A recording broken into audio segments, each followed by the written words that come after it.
I'ma be that more you gon' remember.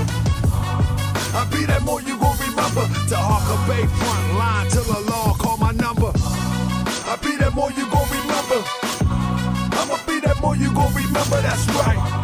I be that more you gon' remember. To Harker Bay front line till the law call my number. If you a friend of the Moors, then you a friend of mine. I was told to watch my enemies, now hold my line. Those who speak against the prophet, they speak against me.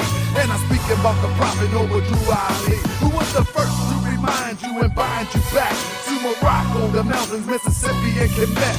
Told you you wasn't black, proved it with straight facts. You tripping off trunks, you need to be tripping off that.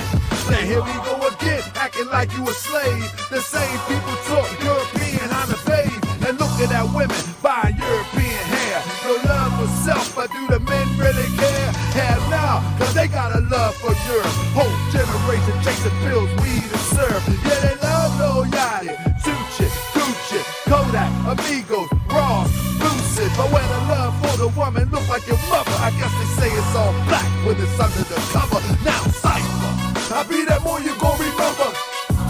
I'ma be that more you gon' remember, that's right. I be that more you gon' remember. To Harker Bay front line till the law call my number. I be that more you gon' remember. I'ma be that more you gon' remember, that's right.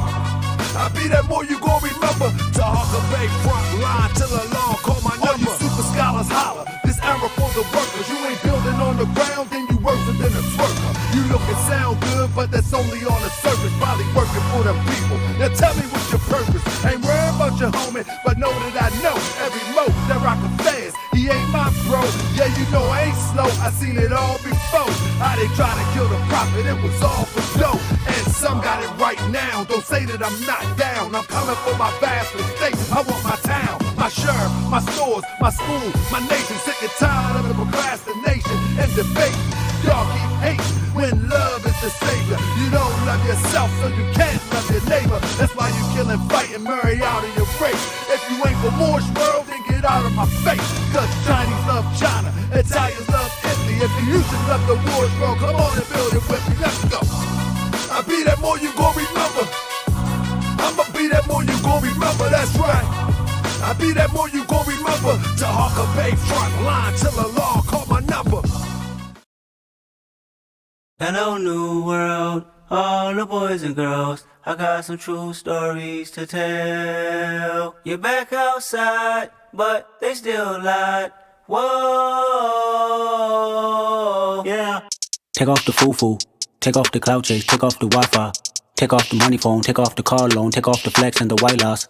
Take off the weird ass jewelry, I'ma take 10 steps, then I'm taking off top 5. Take off them fabricated streams and the microwave memes, it's a real world outside. Take off your idols, take off the runway, take off the Cairo. Take off the Sandro Pay, 5-day stay, take a $250,000, hella follow. Take off the fuck flag, take off perception, take off the cop with the iPad. Take off the allure, take off the unsure, take off decisions I lack. Take off the fake deep, take off the fake woke, take off the I'm broke, I care. Take off the gossip, take off the new logic, that if I'm rich, I'm rare. Take off the Chanel, take off the Doja, take off the Birkin bag. Take all that designer bullshit off and what do you have? Bitch, you ugly as fuck. You out of pocket. 2 ATMs, you stepping to what? You out of pocket. Who you think they talk about? Talk about us. You out of pocket. Who you think they carry up for us? Get back in pocket. The world in a panic, the women is stranded, the men on the run. The profits abandoned, the law take advantage. The market is crashing, the industry wants niggas and bitches to sleep in the box while they making a mockery following us. This ain't monopoly, watching for love. This ain't monogamy, y'all getting fucked. Jumping on what the hell is that? I gotta relax when I feel. Facts. All my descendants, they come in my sleep and say I am too real.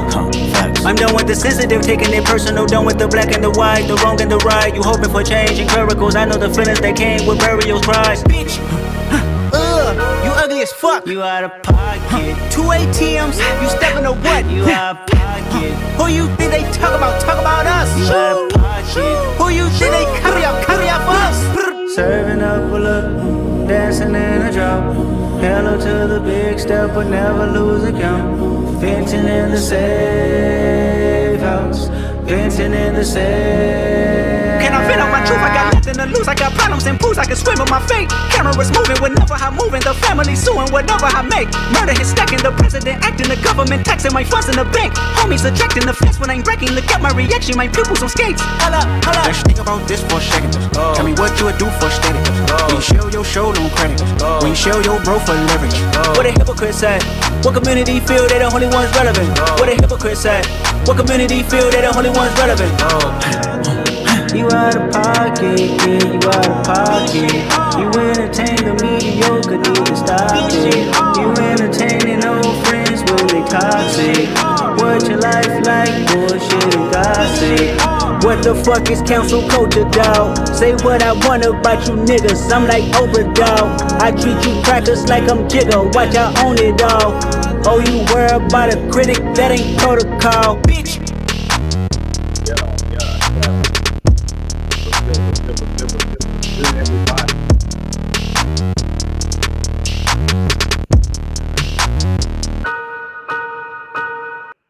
What is good? What is good, everybody? Welcome to another edition of No Bullish Television, TV, podcast, whatever you want to call it. We are waiting for Chris White, Judge Chris White, ABKC Judge Chris White. We have Aaron, Miss Elizabeth Gossman. And I was surprised when I seen her at Allentown, not just there, but doing her apprenticeship to become an ABKC judge. I was so proud, man. Hey, I was filled with emotion, man, because she is the right person for a job like that. Hello. Hello, how are you? How are you doing? Show hangover. Me too. So what's going on? Can you give a brief bio about yourself, what you do, what you have done, your credentials to become an ABKC judge, all of that good stuff? I started training and showing dogs from the time I could walk. German Shepherds, Hound Dogs, Clumber Spaniels, Golden Retrievers, the Standard Poodles, Obedience, and Confirmation, and the horses were the same. So I started judging horse shows. I've judged a bunch of fun shows and stuff like that for dogs. I was a vet tech for years. I was a director of one of the largest grooming, boarding, and training facilities on the East Coast for almost 15 years before starting my own business in training. And I do a lot of behavioral. I study behavior, canine behavior, and the balance between dog and human. And from there, I really got into the reproductive stuff. I've always been into repro with horses, with dogs, humans. I have 10 kids of my own. So that's always interested me since I was a little itty bitty kid. And so from there, I've just, it's gone from, I was a all breed groomer for 20 something years. And from all of that, just knowing all the dogs and their behaviors and temperaments and the different breeds, I just kind of took that and really the past several years, past 10 years or so, has really gotten into the repro part of things. And then as far as ABKC judging, I started that about 3 years ago. Basically, immediately after I started getting into the bullies, which is about 10 years ago, I was like, this is what I'm going to do. This is where I think I need to be. And showed my own dogs for a while, and then did all the testing, passed all the testing and everything. And then we didn't have shows for like a year. So everything kind of got put off.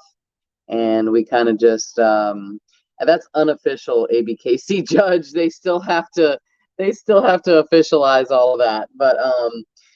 But yeah, then I did my apprenticeship. I bred last year, so I had a few litters last year. So I didn't go to a whole bunch of shows to apprentice, and finished up in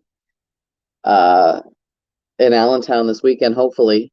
So yeah, it's been fun. I got to apprentice under Damir Markov from Serbia. who's been a longtime friend and mentor. And then let's see, I did Aerobottom this past weekend, and that was a great experience. Everybody had great things that they were, perspectives on things. And Rolando as well. I apprenticed under him last year. So it was really good judges, really great perspectives. And then my own mentors of AKC judges, who, they don't judge American bullies, but they do judge Frenchies and English bulldogs and things like that. So it was great. It was nice. So people think they know about these American bullies. They think they know about the conformation. They think they know about breed standard and all of this good stuff until they get into the position where you have where you're in, where you have to do an apprenticeship, where you have to do a really deep dive into these dogs and what they're really about. Can you? I don't want you to spill the beans. I know you can't, but can you briefly give us a brief, some brief information about that, about how eye-opening it is when you get into that program? So you really, before you even get into a program, you have to have a deep understanding and knowledge of conformation and the anatomy of the dog, and you need to have that before you start breeding. When you go into any breed, you want to know the anatomy of a dog, whether it's a mutt or a bully or a spaniel, doesn't matter. You need to know the anatomy. Then you go into the conformation of what the standard is for each breed of any dog.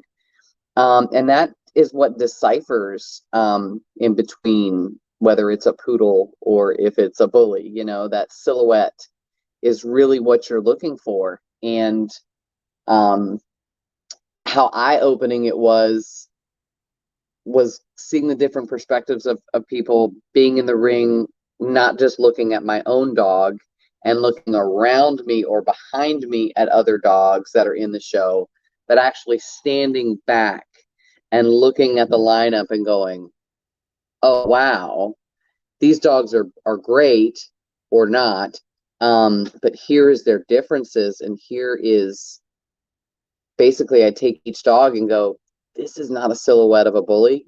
This is a silhouette of a bully. Frenchie, what have you, from the front, from the back, from the side. And it really opens up your eyes, and especially to have the judges' perspectives on things about why certain things are working the way that they are, which leads back to anatomy. You really have to have that in your head before you can even think about wanting to do something like this. So yeah, that it really does open up your eyes to sit back with the judges and go, oh, this is why I didn't pin. You can ask a judge after a show, why didn't I pin? They'll say, well, this, and this. But when you see all of them lined up, then you can say, well, this dog and this dog and this dog and this dog. You throw your dog in there right next to it in your head and go, I know what my dog looks like. And it's crazy how it just kind of adds up right there. Wow, that's amazing, man. People, I don't think people understand it's not just the American bully that you have to take a deep dive into a shorty bull. It's a French bulldog. It's even is the Carne Corso, Carne Corso. Yeah, they had a Carne Corso there yesterday. I mean, people don't even understand how extensive being a judge is, and I guess, it's easy for us on the outside looking into to say, oh, they should have picked this or they should have picked that, but we really honestly don't know what we're looking at, if we're going to be honest, compared to what a judge is looking at. Yeah, I mean, if all you're looking at is your dog's greatest features, which is wonderful to do, if all you're seeing is that, and you either don't know the anatomy or conformation of a dog, or you just aren't paying attention to it, or comparing your dog or nitpicking the hell out of your dog, then you're going to go in there with a false sense of my dog is the best, and you're really going to get your feelings hurt a lot of times. And I have, you got to look at the dog and the whole picture. Yeah, he's got great bone and a great head, but his rear is really bad, and he's got luxating patellas back there, and he's dragging or he's paddling, or it's not just a dog standing there. We got to see him move. They got to be able to move. They got to show. Another thing people don't understand is I want to see, and I know the judges want to see, their personalities. They should be bubbly, happy dogs. I mean, yeah, laid back. Really. I know you was gonna see that. Did you see it? Yeah. Every time. It's thanks. Yeah. Hey man, that's dedication. Hey, that's dedication right there, girl. I knew you got home. Listen, I already know the scenario. You got home, you didn't even have time to think. It was dogs, kids, dogs, kids, dogs. So we understand over here. We understand. Hey, I love it. I love it. It shows how much you're into it, man. You're knee deep into this, man. So that's all gravy. Absolutely. I don't think everybody caught that, but that's okay. They don't need to. Well, as you come up here and cut it off the rest. Rachel just said I just cut mine off. She said, okay. Well, at least you're telling them. You're being fair. You're being fair. What's going on, Tina Moore? What's popping? And it's hard when you have a breed that is so new that it's in the middle of evolution. It would be like saying the German Shepherds 300 years ago. They were in the middle of the same crap. The Labradors, the Poodles. You're in the middle of that. They don't just all of a sudden are poof, it's a poodle and it looks that way. No, it's an evolution. So we're in the middle of an evolution, and it takes time to get there. And a lot of people are rushing that and creating sloppy dogs, cutting out certain things. And like I was talking about before, the temperament. I see a lot of dogs that are really shy and really scared or aggressive, and that's not an American bully. So if your dog's an ass and it comes to the show and it tries to bite the judge, I mean, that's it. It's a disqualification. Like, where American bullies aren't supposed to do that. Right. So all of that feeds in there. I want to see a happy dog. I don't want to see a dog jumping around on the ring.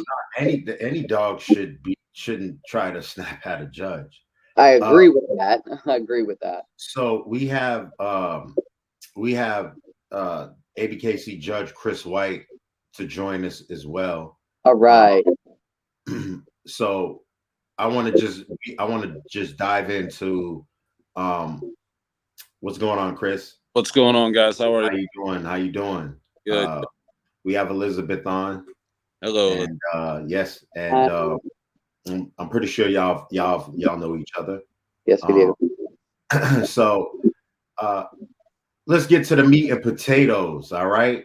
So my question to both of you, ladies first, do you think serious breeders should have progesterone machines, or if they have a camp, to all go in on one, that if they're close by? And should they have other, like, equipment? It's not just the progesterone machines, much more than that. But do you believe that they should be geared up if they're serious breeders? It doesn't matter what breed, but we're specifically talking to the ABKC, the bull breed. Right. So could you give your take on that, Ern? I think it would be a great investment. It's a wonderful investment for anybody that wants to, that has a lot of dogs that they're breeding, or that just doesn't want to go, waste their money on the vet, and you add up how much you spend at the vet versus etc. But you also have to have that knowledge, and you can learn. You also have to have that knowledge of how to read those tests. And it's not just the testing, it's the testing and the physical signs that you're seeing with the dog, because there are always exceptions to the rules on certain things when it comes to breeding. There's split cycles, there's silent heats, there's double split cycles, there's all kinds of issues that can come up. It's not just oh, let's breed 9, 11, 13, like a lot of people do, which works in some people. But I think it would be a great investment for people that are serious breeders and that breed a lot. And I guess they don't have to breed a lot. It's if you want to just have that comfort in your own home and know your numbers. You also have to learn to read your machine, and it's not just poop. Put a little drop of spit in there and read it. You got to spin it. You got to draw blood. You got to spin it down. You got to get the serum. And then test it properly. So there's user error that's an issue too. So that's a big thing, is if you can be confident that you can do those things or learn those things, then sure, go ahead. Which again, I'll take back, starts with the anatomy of the dog. You got to know the anatomy of the dog to be able to draw blood and do things like that. So that, or either get a microscope is my first thing. Is get a microscope is probably the best thing that you can do to start with, because there are lots of things you can do. That's the old school way. That's a good thing to have for a lot of different things. There's amazing things you can do with a microscope. So that's my first go-to for people, is say, hey, get a microscope. That's what's up. That's Chris. Can you give us your opinion on this? If serious breeders of all bull breeds, any breed basically, should have a progesterone machine, should have their camp invest in one, or know somebody like Aaron or maybe yourself that could guide them and help them and get them tests for a better price than the vet. Because honestly, I think the vet, they get people. They really get people with that don't know about the numbers. That's why it's very, very important to know about the numbers. So I don't know. Your microphone's off.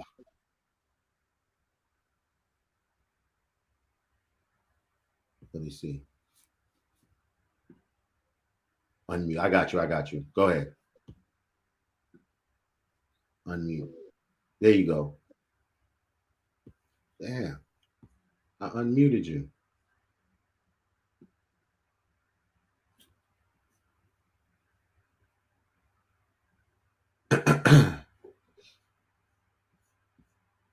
Chris, you might have to go back out and come back in. Yeah. Yeah, it's a good thing to do, I think. Hopefully he can get on there. It looks like he's muted. Yeah, I'm gonna let him come back in. I'm gonna tell him to come back in. So there's a question on here. If you can, it says wand versus the machine. What would you? I already know the answer.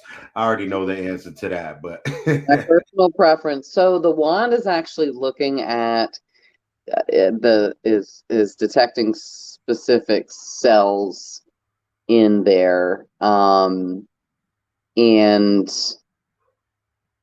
it's nothing, of course, is 100%, but if you can do it to swing a progesterone machine, the progesterone is definitely more accurate. Blood testing is definitely more accurate than the wand, but I have seen people use the wand correctly and have done phenomenal things with it, and have been right on the money. And we've done testing with the wand versus with the same dogs, wand, testing with the wand and testing with the progesterone machine at the same time each day, and it actually coincides. Mm-hmm. So with what they're reading, specific numbers, so they have to definitely be skilled at that wand. Yes. Right. So it does take skill to run any type of machinery. So I will say that I do know of people that do a really good job with it. Swamp down there, they use a wand, and we did testing just to see, and one up right together at the same time on the same dog, and it was right on target each day. Shout out to Swamp Line. Shout out to Swamp King. Shout out to Swamp Queen. Real quick, Chris Guns White. Can you give us your opinion on this whole progesterone machine, and should serious breeders invest in it? Yeah. I have a view on it. big believer in testing. I personally still test at the vet after 20 years. Big reason for that is I'm a huge fan of the IDEX catalyst. That's my favorite machine. I don't think there's a machine in the world that is as accurate as that machine. I have the ability to go buy any, if I want to, but I just don't feel that they're as accurate. They have to be calibrated properly is one of the biggest reasons.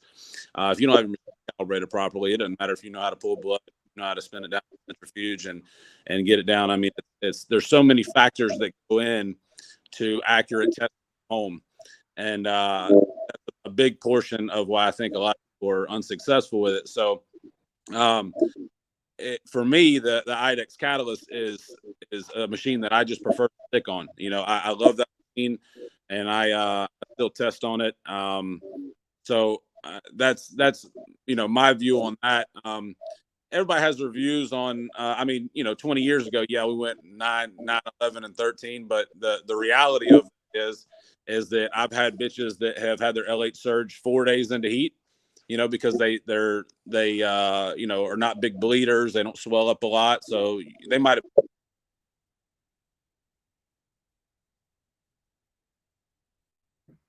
I hate this, man. He was Dang it, man. He's right. He is right about everything. He was dropping straight jewels, man. Jeez. You, All right, you got me back. Yeah, man. I was about to cry, man. Go ahead, man. I don't know what's happening, but so I have bitches that will have their LH surge early in their heat cycle. Then I have bitches. No.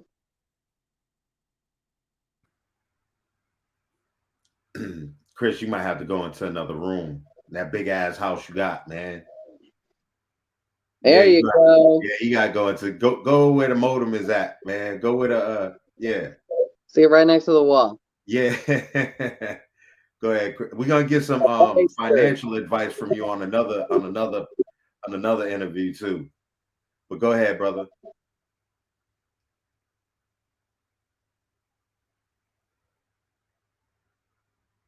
All right, here we go. Finally. Right. So the little thing at the top said I need to move closer to my router. So I don't know. I'm over here sitting by my router now. Hopefully it stays. But no, what I'm trying to say is I have females that hit their LH surge early in their cycle, and some that hit their LH surge 15, 16 days into their cycle. So when you get to that 9, 11, 13 ordeal, that's like trying to say that, hey, every woman that lives on this block is going to ovulate at the same time of the month. It just doesn't work that way. So for me, I like to get a baseline test early, and I still run, I'll run depending on where my numbers are at. There's a chart out there, that conversation, but I think another thing I want to touch on is I feel one of the hardest things to do for breeders. Stop it. I'm trying to soak some stuff up here. There we go. Yes. All right. Can you hear me?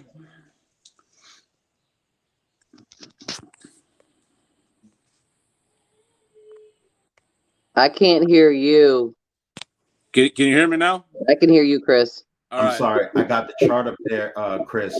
So you can easily break it down for everybody. And everybody, this is a mini Vitus, and this is the IDEX machine too. So they're two separate machines. So if you can you break down the two different machines so everybody can? Which one is the IDEX? I'm looking. I can't see it. Mini Vitus.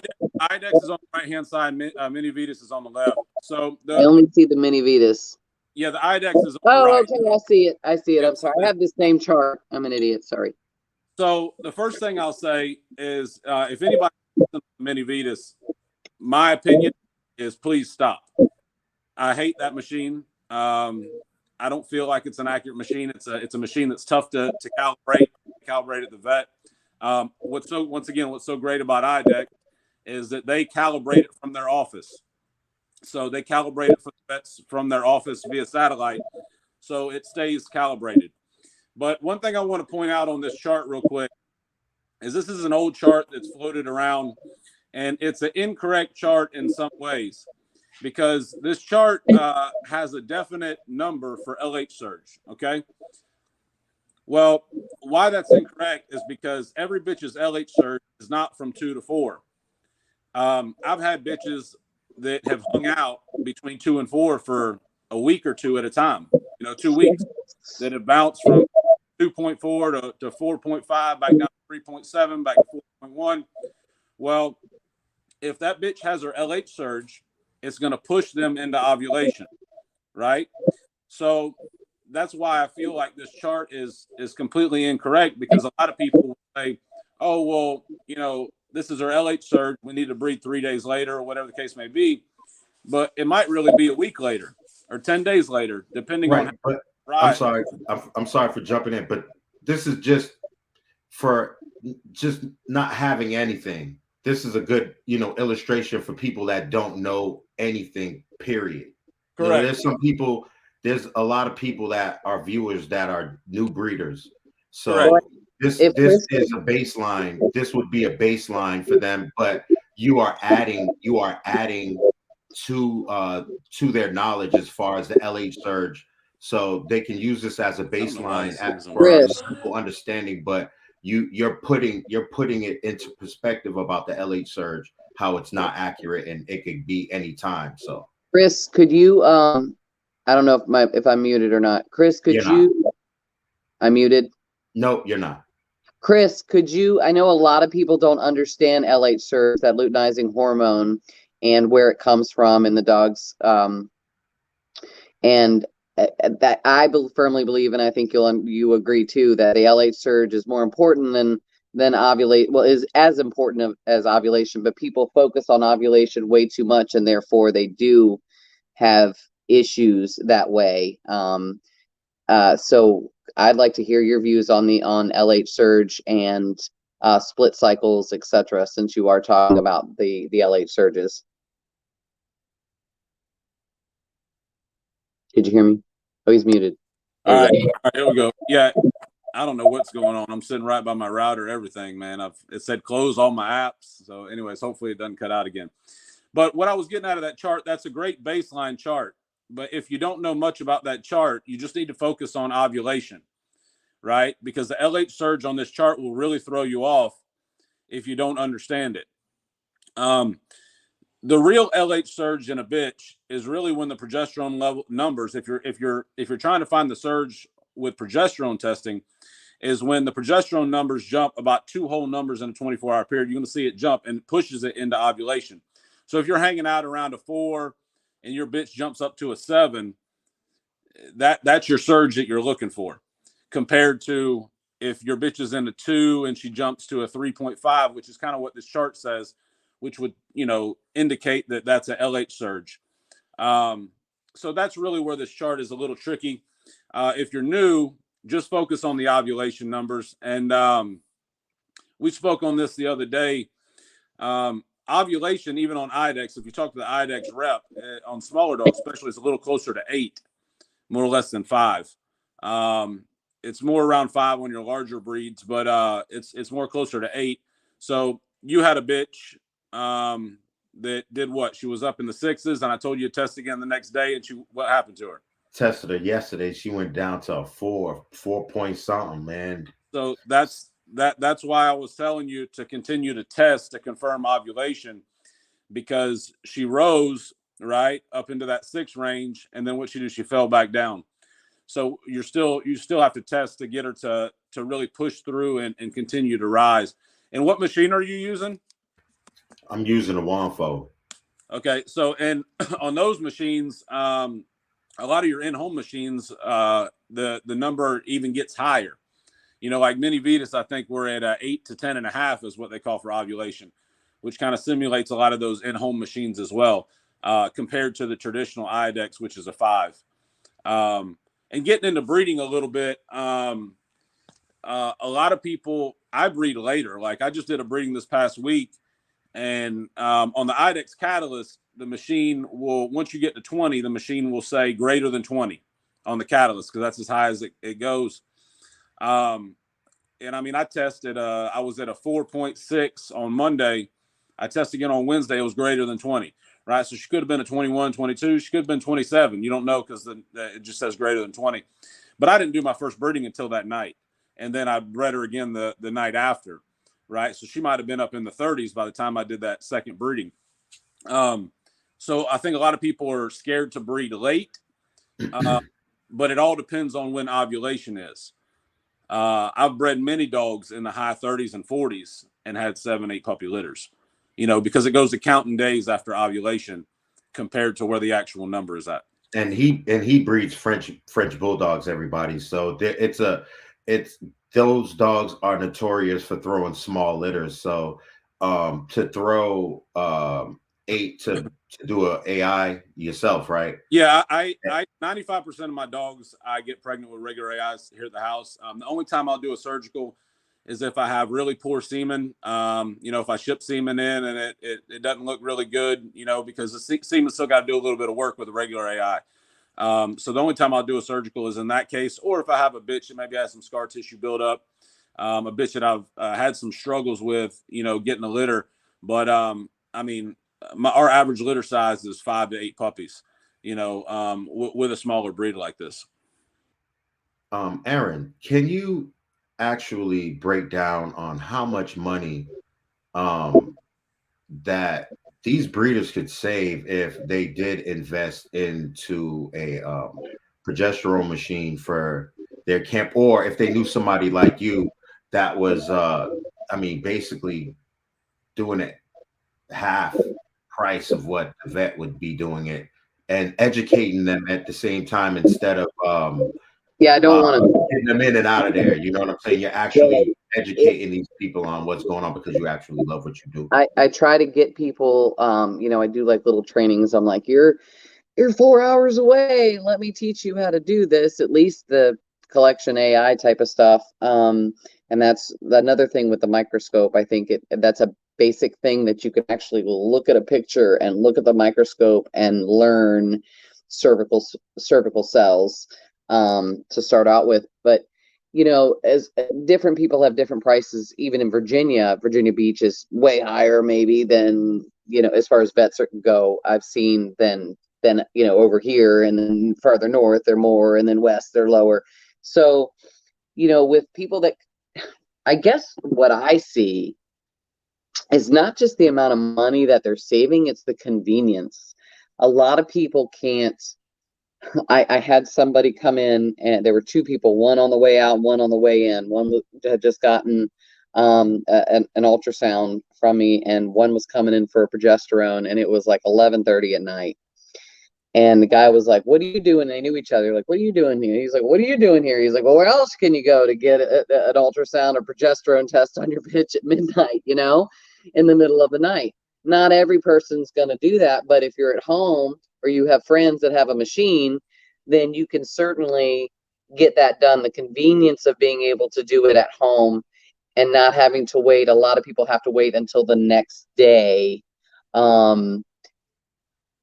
To get their progesterone, or get them early in the morning and possibly get it late in the evening where it's past, if they want to ship, or it's past maybe the time that they can maybe get the dog bred if the dog is ready, etc., etc. So for me, it's with my clients, it's more about convenience and not price.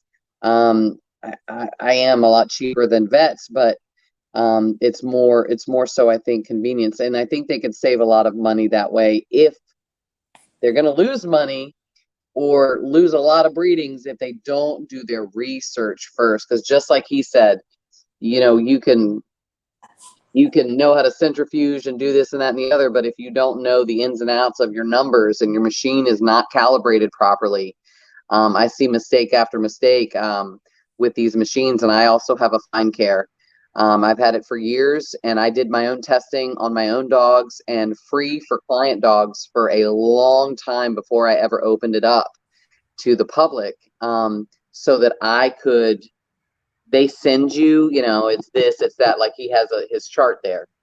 It's not your machine. You have to make sure your machine is calibrated properly, and you have to not just that, but know where your numbers are for where your dogs need to be at.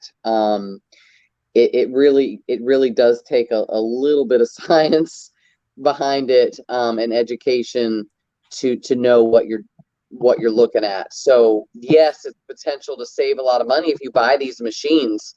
You just have to do your research first. You really do, as with all things. And I think Chris, had kind of stated on that too. He agree, and I agree with the IDEX values. I constantly tell people these are not IDEX values. Fine Care is almost double, sometimes a little more than double, what IDEX values are. So I talk with repro vets all the time, where they go and they're having to do, they're doing the surgicals and whatnot, and the repro vet will call and say, what were your numbers? And I'll say, these are my numbers, but they're not your IDEX values. These are my values, and these are how it's calibrated. So you have to make sure you educate your clientele on those things, and take the little classes, the courses, sign up for the education with your machines, et cetera, and test them out on your dogs. Just willy-nilly test them on a boy dog. It doesn't matter. Learn how to use it. So I was not educated on LH Surge. So I was blessed to be reintroduced to Chris, because I didn't know he knew that information, and he's been giving me this information. And to be honest, man, he's been hitting me up. What's the numbers? You know what I'm saying? So I appreciate that, because that is he could have just explained it and been about his way, because I know he's a very, very busy man, and I know you're a very busy person too as well, Aaron. So I'd like to stop and thank y'all. I want everybody else to give thanks to these people for taking time to come on here to give us this information, because years ago you wasn't getting this information from anybody. You know what I'm saying? People weren't giving this information out. This was a big secret. But just indeed. So Chris, could you break down about how you teach vets about these numbers? This is how deep you go into this, how you educate people who are running tests on our dogs. Yeah, well, I'll start by, it's not like one of the biggest things, I think one of the biggest struggles that a lot of breeders have is that they do not teach hardly anything about reproduction in normal veterinary medicine school. So when vets get out of school, there is now an extra schooling for it if they want, but most vets are fly by night. Like my good friend up in Georgia, Dr. Nunn, who's done a lot of work for me for a long time. He didn't have any teaching when he got out of University of Georgia. My good friend Lynn Lucero, we used to live right beside each other. He graduated from UF, and the first C-section he ever did was on my dog. And he wrapped up with a C-section, and he's sweating and stuff. And it's 3 o'clock in the morning. I'm like, Lynn, what's wrong with you, bro? And he goes, "This is the first C-section I ever did, man." And I'm like, well, shit. Now you tell me. After my puppies are out, because they just they don't teach anything. So when we get into when I first started breeding, there was nobody willing to give out any information, and it was a struggle. It was a big struggle. It was like the secret society of information, and it took me years flying around the country and the world to sit down with people to get this information. So for me, I'm extremely happy to share it, because I don't want people to go through the same shit that I went through.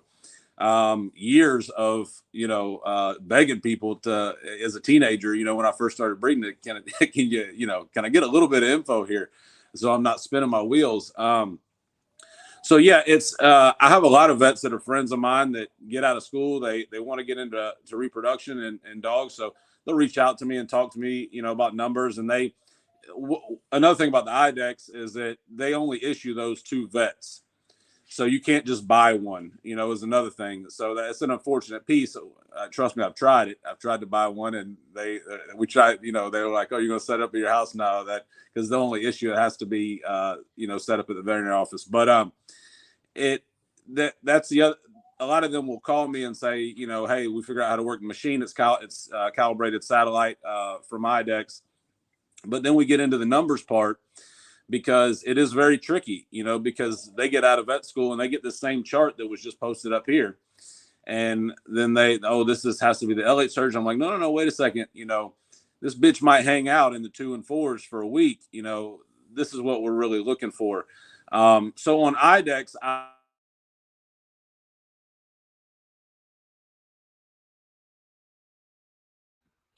want to punch his router. There you go. He's back. He's back.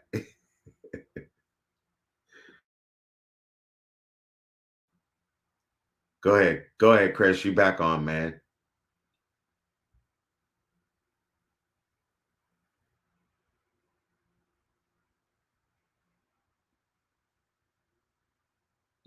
We can't hear you, Chris.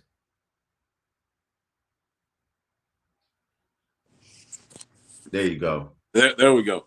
Yeah. All right. So with on, like I was saying, on IDEX, I used to test on Antec. I used to send blood into Antec when I lived in South Florida, and they go all the way up in numbers, just like if you send blood into IDEX. So if you run on the IDEX catalyst, once you get past 20, you're going to get a number that says greater than 20. But if you send that blood into IDEX, you can get a legit number, right? Whether it be 35, 39, whatever the case may be. So when I get high up there, I'll run double test. I'll if I test on the IDEX catalyst, I'm at a greater than 20. A lot of times I'll send blood into IDEX too, because I really want to see where the number's at. So I know when I have a bitch get pregnant, right, and she has 7 puppies. Hey, I actually did this breeding at a 42, you know, and I know that, hey, we're able to breed a little bit later because it was still 4 days after the LH surge, right? Because this bitch might have went from a 7 to a 17 to a 25 to a 32, right? And then I might be breeding that night because it's 3 days after, and she might be close to 40 by the time I breed. But it all goes to counting days after the LH surge and ovulation, and that's the most important piece. And the easiest way for new people to figure it out is that once your bitch truly ovulates, if you start breeding 2 days after that, you're in pretty good shape, no matter what the number is, right? If you got fresh semen, you can go in a little early because good fresh semen live in a bitch, you know, up to 7 days. But I still breed late. The last breeding I did was greater than 20. It was a day after greater than 20. And, we had 6 puppies in that litter. So she was somewhere in the 20s or early 30s, regular AI. Can you, this is old school. So to the people who use their dogs, their male studs, as progesterone machines, what do you say to these people? I mean, I know a few people, they say it works every time, right? It's tricky though. That's very tricky because a lot of my stud dogs, they're ready to go the whole heat cycle. You know, a lot of my bitches, the whole heat cycle, as soon as they smell it, they're ready to roll. And it's also tricky because I got a lot of seasoned bitches. A lot of people will say, oh, well, she's flagging. Well, I got a lot of seasoned bitches that flag their whole damn cycle. You know, these bitches are flagging for 15, 16 days straight. So you can't really go off flagging. The bitch that I'm talking about that I'm testing does not flag at all. Yeah. Period. She doesn't even flag. Exactly. You're the exact scenario. I've had that same thing. I have bitches that don't bleed, that barely swell, that don't flag, and you test them and they're at a 17 on the first test and there's no blood. They're barely swollen. The only reason I knew they were in heat was because my male dogs, wouldn't leave them the hell alone. So male dogs are a good indicator for the start of the heat. If that's what you're, looking at, like they'll tell you, but I tell people, man, test, a lot of people ask me all the time, like what is one of the key components to how you're so successful with getting dogs pregnant? And it's testing. It just comes back to testing, not being cheap, not being lazy, just get it done. Test, if you want to have success, you got to do it. And I could save a lot of money. And I have a lot of friends that have success on in-home machines. So I think that if they're done right, you can have success on them. You just have to make sure everything's lined up. So for me, I have a vet that is 30 minutes away. They don't do any repro stuff, but they do have an IX catalyst. So they do all of my progesterone testing for me, right? So I 30 minutes and I pay more money than I should, but I like that machine and it works for me. So it's kind of one of those scenarios. If it ain't broke, don't fix it. I could buy a machine, right? I could do that, but I have a system that works. It's a little more expensive, but it works for me, and I stick with it, and roll with it. But yeah, I tell people too, like if you're brand new to breeding, go test on a machine until you get the numbers down. Don't just go out and buy a machine right off rip. Start to learn a little bit about the numbers, test on an IDEX, have some success in breeding. And then if you want to venture out and to get a machine, then venture out and to get a machine. But you need to learn a little bit about it first. You need to learn a little bit about the numbers, how they work, have a little success, and and then go from there. Aaron, can you piggyback off of what he was talking about? I agree 100% on that.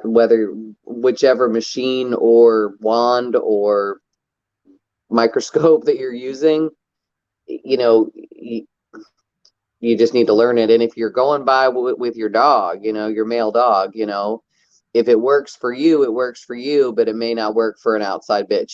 Some bitches are absolute hussies the entire time, and some bitches are absolute prudes the entire time, and may be like that their entire lives.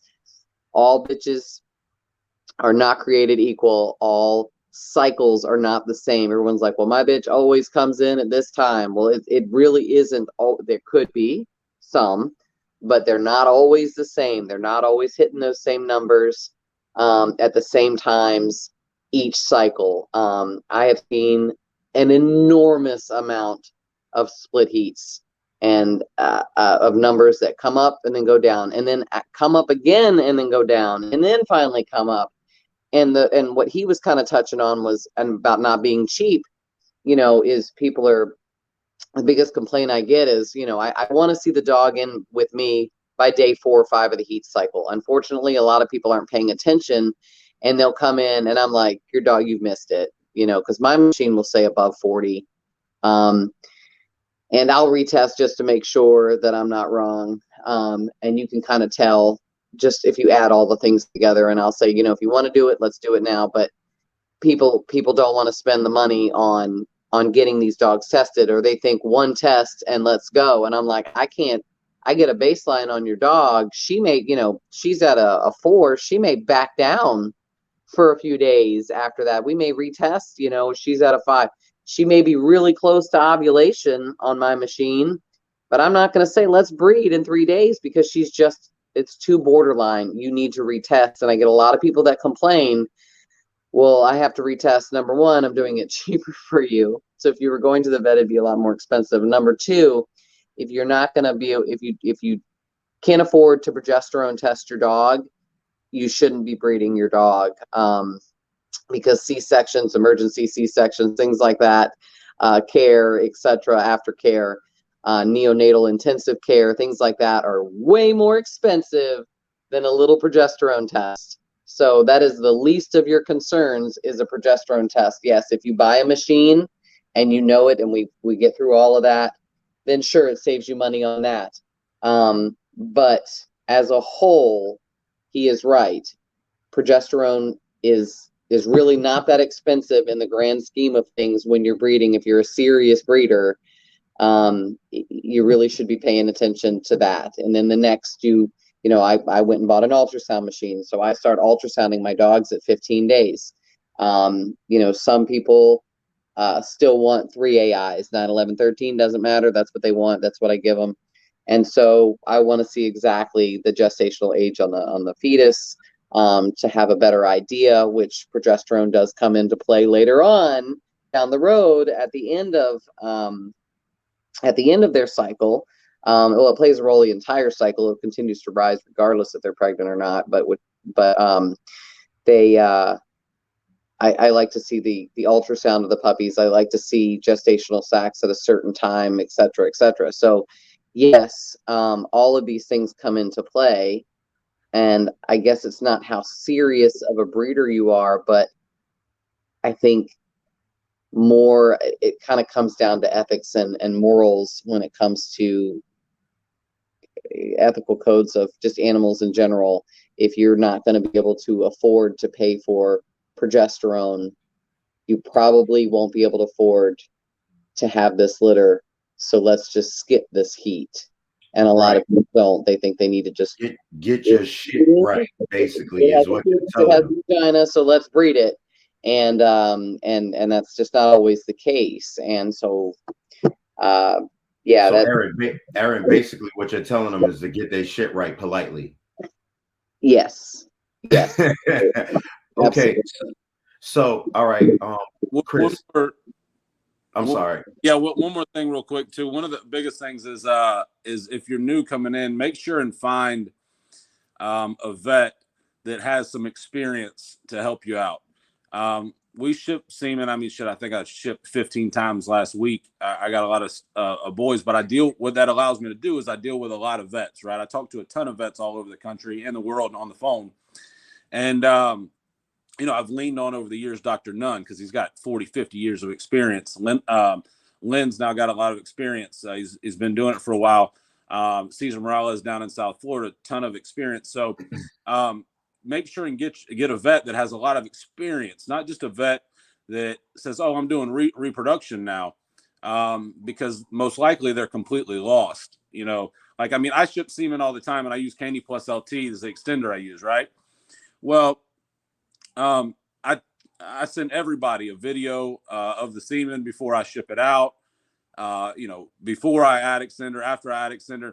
I get vets that call me and they're like, "Hey, the semen you sent, it's not moving." I said, well, hey, did you warm it up yet? "Oh no, we just took it right out of the tube and put it under the microscope." I said, "Man, put the damn semen under your armpit for 10 minutes or 15 minutes, and then call me back in 15 minutes. Let me know what's." And I don't get a call back because they're a little embarrassed, right? They call me back like, "Shit, I didn't know I had to, warm the semen up for it to be good to go." So a lot of these vets they're really they're clueless, and it's unfortunate because they take people's money. They're robbing people in a sense, and telling them information that's not true. I drove to Atlanta end of last week, met a guy to do a breeding at like 1:00 in the morning because his bitch was at a 17, and he was calling me with the numbers, and his vet wouldn't do the breeding because she said it was too late. And I said, "Hey, your bitch is 3 days after ovulation at a 17 because she was slow rising." And I said, "Man," I said, "let me pull the semen. I'll get in the truck." I said, "You drive 5-6 hours south. I'll drive 5-6 hours north. We'll meet and we'll get the breeding done." Because his vet refused to do the breeding because, she said that he had missed it, but he didn't miss it, but that was the information that she was feeding him. So that's a really crucial piece is to lean on, find a vet that's got a lot of experience and lean on them to make sure that you're not spinning your wheels, and wasting your money at a place that is just going to take your money and not get your dogs pregnant for you. Facts. So what's most important? This is for both of y'all to piggyback off of. So the most important thing is for us to know these numbers, to know the LH surge, to really deep dive into all of this stuff, because in truth, our vets can be leading us down a rabbit hole that we will miss breedings, because I've had a lot of people say, "Man, I missed it, that they didn't take, and the numbers was here and the numbers was there." And so what I'm getting from this is, the more you know about this is the more you can hand in hand help your vet and get the breedings done better and educate them at the same time. And both of y'all can hand in hand learn off of each other. Sorry, Aaron. Hold on. Aaron, my bad. Go ahead.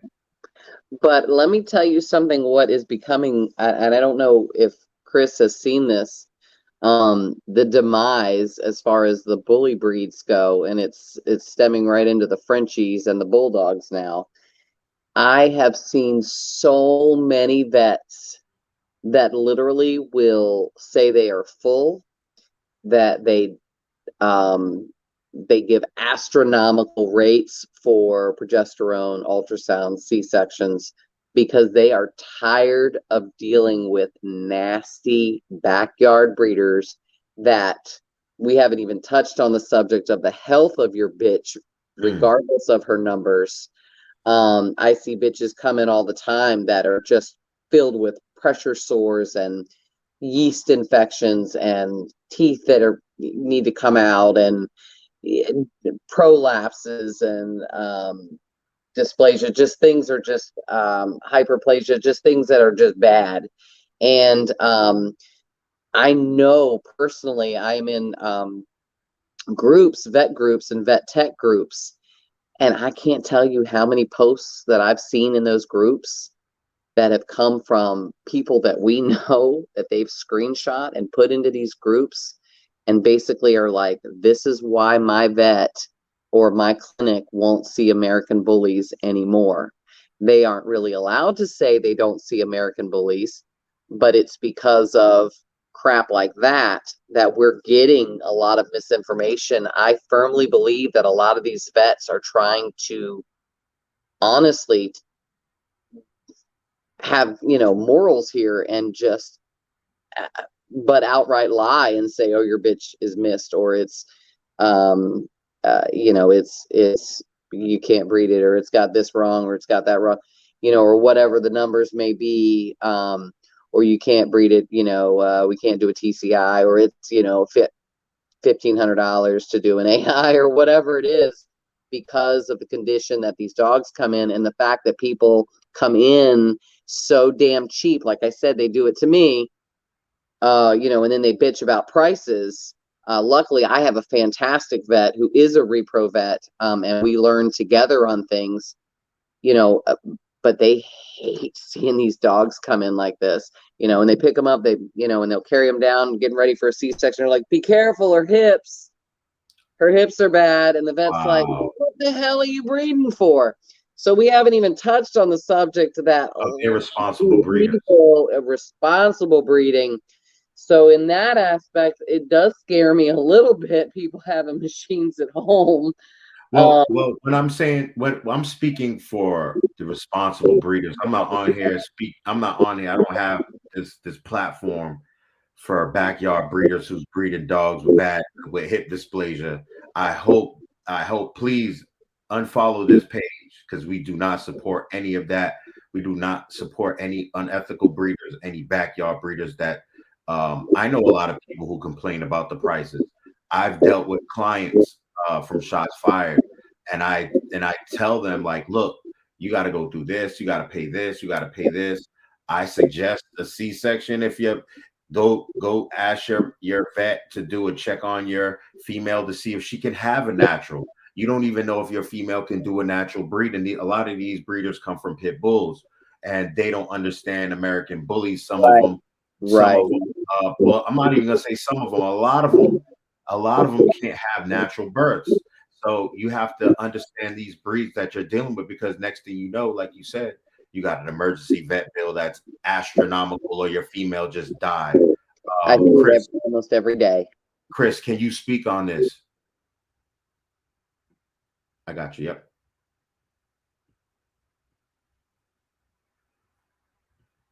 You're unmuted on my end.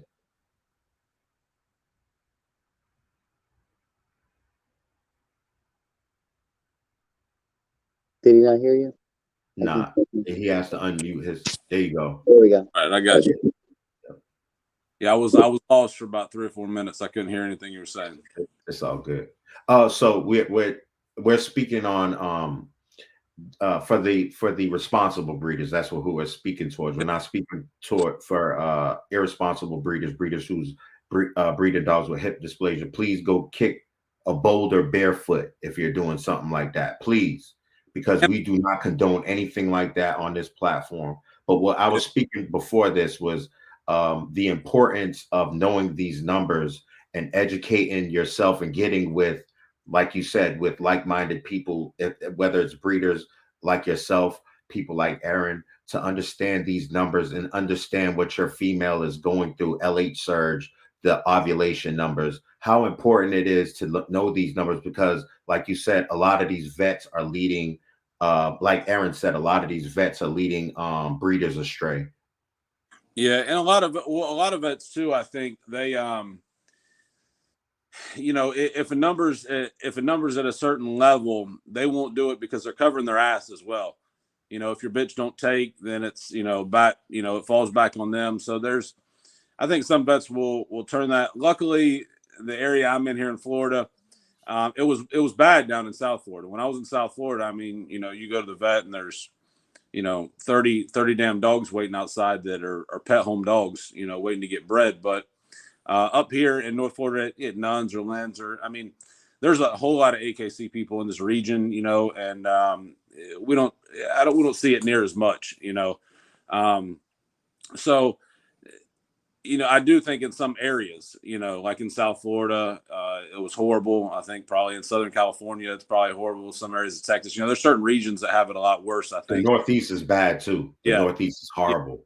I don't I've actually sent some dogs to you know, some show dogs up to the Philly region, Baltimore region, and everybody tells me up there, you know, they're like, there's no, you know, good dogs up here. You know, it's all colored dogs or, you know, fluffy dogs or this or that, you know. So I can understand what you're saying, that Northeast region is, you know, is bad, because I've heard that feedback a little bit as well. But yeah, man, it's just you know, getting with people that are willing to work with you and help educate you. And I mean, this is an information that, you know, I'm not a genius. I'm just a great listener over the years, you know, and I soaked up information from everywhere that I went. So it's not information that I created or that, you know, I you know, created in this book and wrote a book about. No, I just was blessed to have traveled a lot of places, learned from a lot of great people, and try to give that information back out, because at some point in my life, people were willing to give it to me. That is amazing, man. That is amazing. Nah, but it's wonderful to have people like y'all to come on here and to actually, you know, take time out of y'all busy days. Because look, Erin still got her bracelet on her arm from Allentown, man. So you know she came on here and was, you could tell she was busy with children, busy with dogs, busy with life, just as yourself. And come on it says a lot about y'all character to come on here and to share all of this information with people who are new. This is gonna be up for 10, 15, 20, 30 years. And this is going to be information that people can come back to and listen and be educated and learn about LH Surge, which I knew too. I was like, LH Surge, it sounded like an R&B group. So I really didn't know. I didn't know, but you know, I'm glad I do now. But we're about to wrap this up. It's been an hour. I know y'all are busy people. Erin, can you please give us your thoughts and your feed for your social media before we end this? My feed or fee? I'm sorry. You can do both if you want to. It doesn't matter. I mean, I agree with everything that Chris has said here. You know, if you want a machine, where'd everybody go?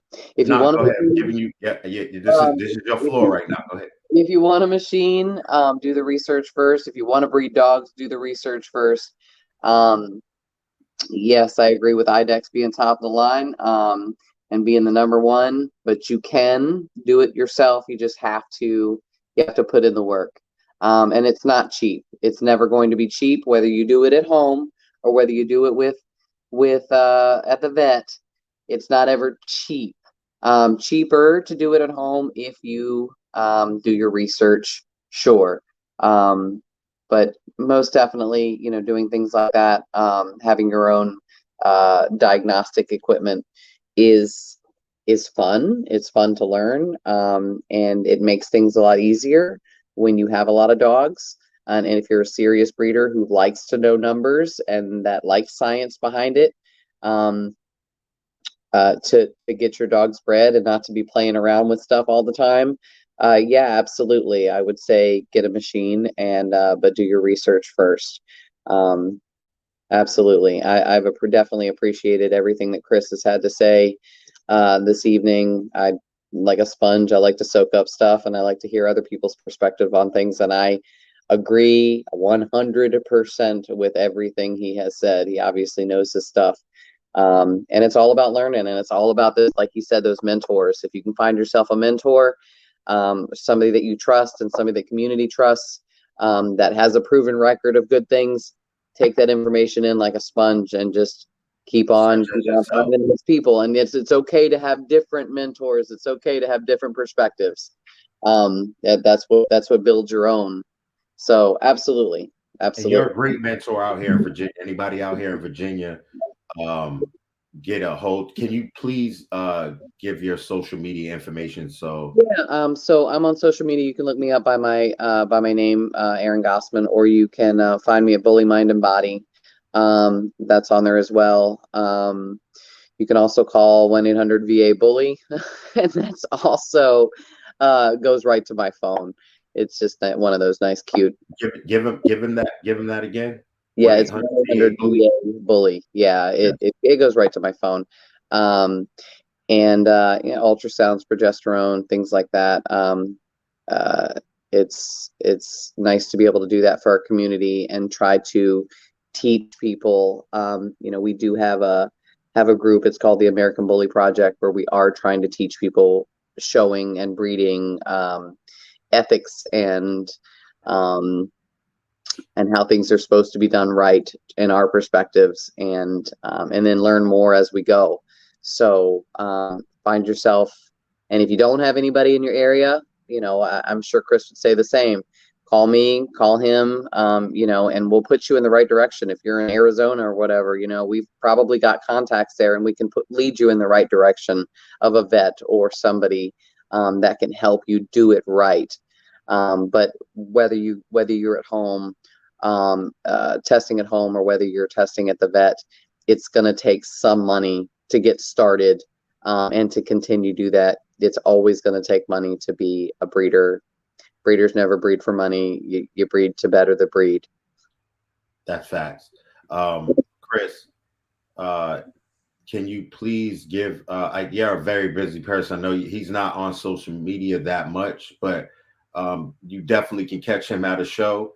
You can message him, and he got back to me, man, and he gave me the information, and he's been holding my hand through this whole situation, teaching me about this LA surge, and I'm grateful about this, because this is just this is more tools that he has given me, so I can put in my toolbox and I can share with other people. And as soon as I got this information, I said, man, you got to come on here.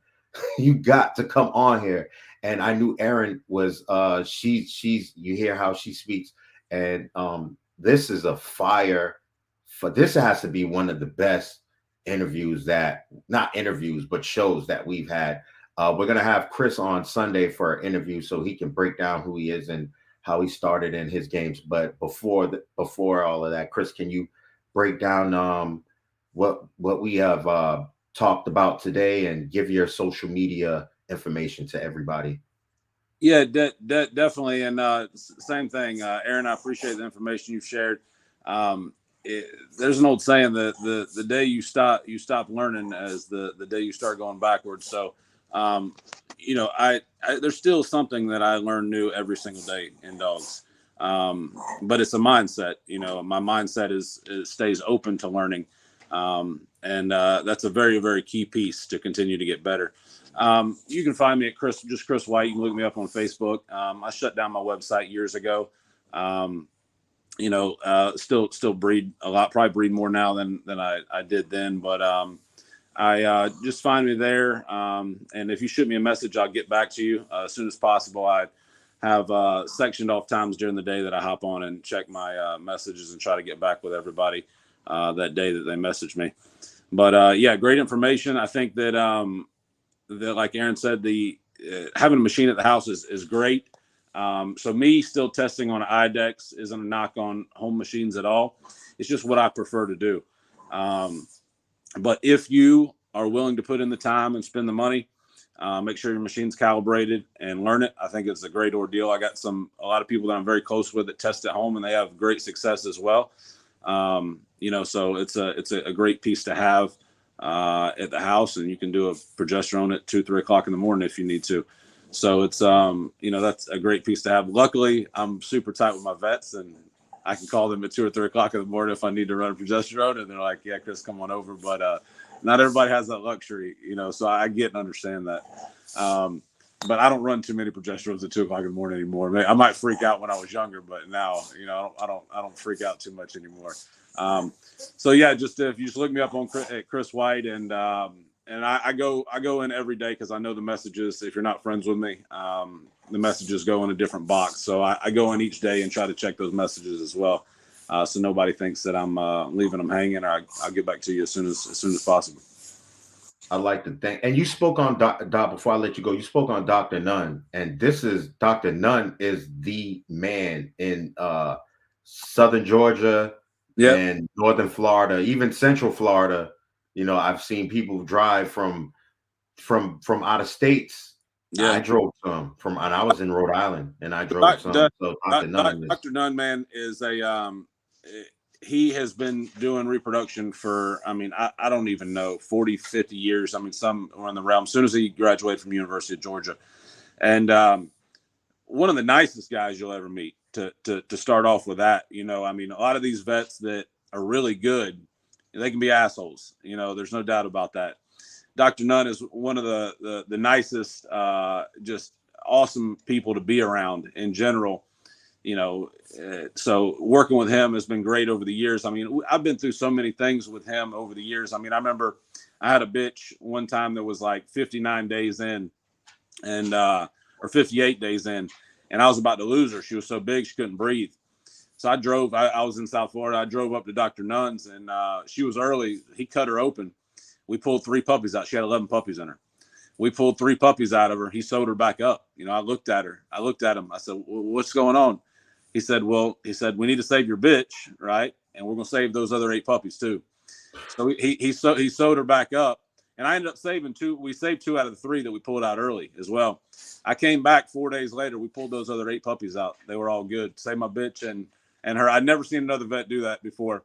But just little stuff like that you learn over the years working with somebody like Dr. Nunn has been amazing, and I cherish every bit of it. And we have incredible conversations, when I'm in there doing C-sections. I can't speak highly enough about the guy. It's not just Dr. Nunn.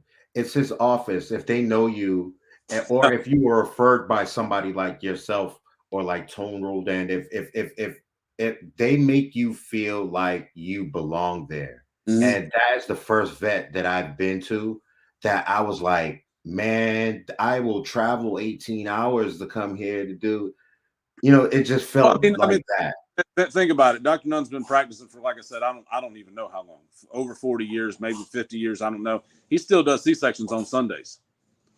After this long in the business, because Dr. Nunn knows that your bitch is going to have puppies when she's ready, not when he's ready, right? When she's ready.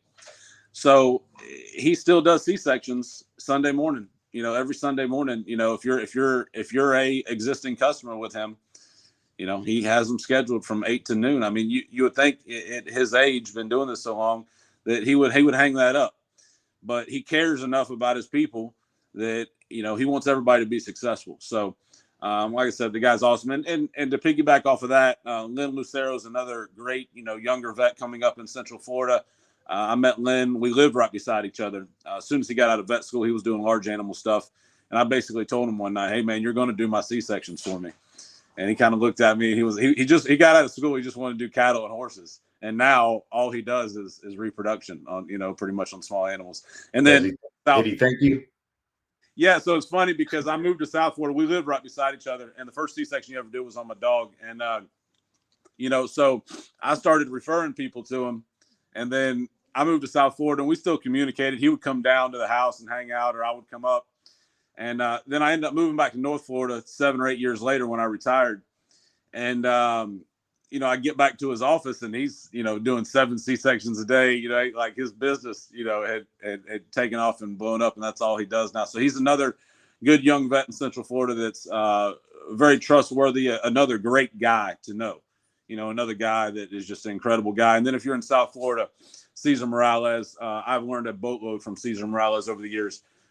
He's busy as hell. You know, it's tough to get in with him because he's so good. But yeah, that's why I said to keep people, even with the information that I have obtained over the years, and that I know I still lean on a ton of people to continue to get better.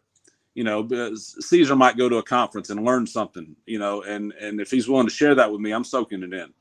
And that's how you continue to get better. And same thing out in dogs, you know, 20 years in, I'm, you know, I'm hungrier now to continue to create better dogs and winning dogs than I even was when I was first starting out. I mean, and it's rough. I mean, Danielle gets on to me a lot of times. She's like, what the fuck? 20 years in, you're still looking at pedigrees at 3:00 in the morning. Hey, And, Chris, yeah. please give us some meat and potatoes for Sunday. Okay. Because I don't want you to give it all. I don't want you to give the bag up all right at once. Yeah, it piggybacked off of the information piece. You know, Mm-hmm. you just have to be hungry for information if you want to continue to get better, and if you want to be successful. Dogs are tough. One of the toughest things to do in the world is changing the anatomy of an animal. You know, the physical anatomy of the animal. So you got to stay hungry for information. Man, I would like to thank the both of y'all, man. Aaron, Chris, man, this was a barn burner right here, man. Thank you so much for coming on, and I appreciate y'all. I'll reach out to y'all tomorrow to get y'all opinion on how this went. All right. Absolutely. Fantastic. Aaron, thank you for the information you shared. Thank you, Chris. I appreciate it. Absolutely. Thank you. Thank y'all so much. All right. Okay. Peace, y'all. All right. Take care. Yeah. So everybody, man, people aren't giving information out like this. Information isn't being given out like this. I want my platform not to be about drama, not to be about the bullshit. That's why it's no bullish television or TV.